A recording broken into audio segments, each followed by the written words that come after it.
Just outside of Bangor, Maine, is Herman High School. Some 500 kids come here each day to learn, but they can't drink the water. The fountains taped shut. We're very concerned.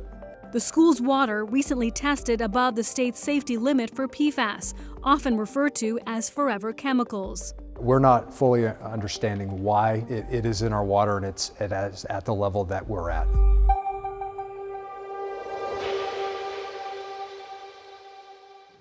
This is where the water comes in from the well. Micah Grant is superintendent of schools of the Herman School District. For now, bottles of water are stacked at every fountain. We want to make sure that they have clean water to drink.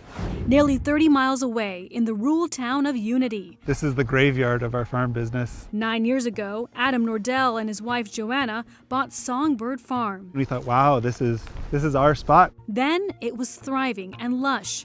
We came to this property to grow healthy, fresh produce to sell to our community. But that all changed 2 years ago when they learned their soil was toxic.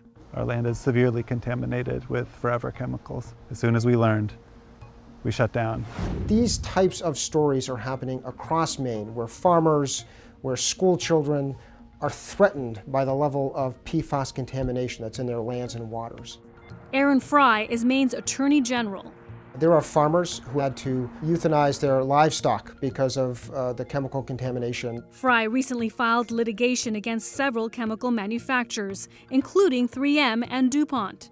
We're alleging that 3M and DuPont created these chemicals, had the science that showed just how dangerous they were, how toxic they were, how they were going to last forever. It is my responsibility to do whatever I can to hold accountable those companies that profited off of this chemical. PFAS, or forever chemicals, are man-made substances that date back to the 1940s.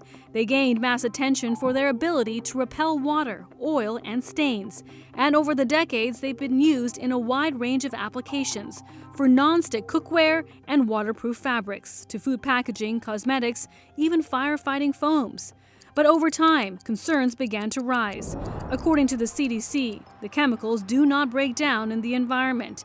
They can move through soils, contaminate drinking water, and build up in fish and wildlife. What are the health risks associated with PFAS chemicals? We've seen correlations with thyroid disease, certain kinds of cancer, kidney disease, liver dysfunction. They're called forever chemicals because they stay in your body. Scott Gottlieb is a former commissioner for the FDA. I think what the government needs to do is step up testing, make sure that we have a better picture of where these chemicals are getting into food sources in the water supply. Several manufacturers have announced their plans to reduce or discontinue the production of PFAS in the coming years. A 3M spokesperson said in a statement to CNBC, "As the science and technology of PFAS, societal and regulatory expectations, and our expectations of ourselves have evolved, so has how we manage PFAS," adding the company plans to end production of the chemicals by 2025. The company also expressed a commitment in remediating PFAS, investing in water treatment,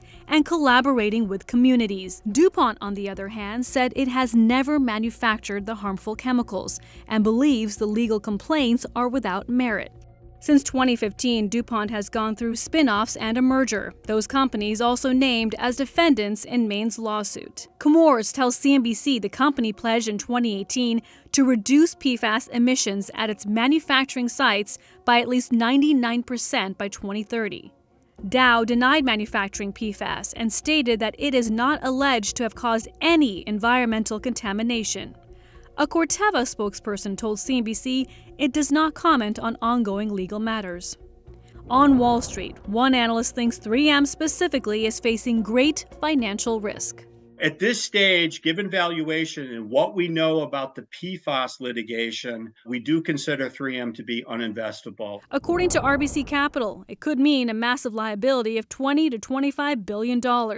And that's just the beginning. The company also facing another significant potential liability tied to its military earplugs. Analysts say it could cost 3M up to $10 billion or more. As we reported earlier this year, the suit involves more than 200,000 military service members and veterans who claim 3M's earplugs were defective and led to hearing issues. 3M's response: the earplugs worked when used according to their instructions. I expect PFAS to be a front page news item for the next couple of years. Back at Herman High, a water filtration system is set to be installed over the summer.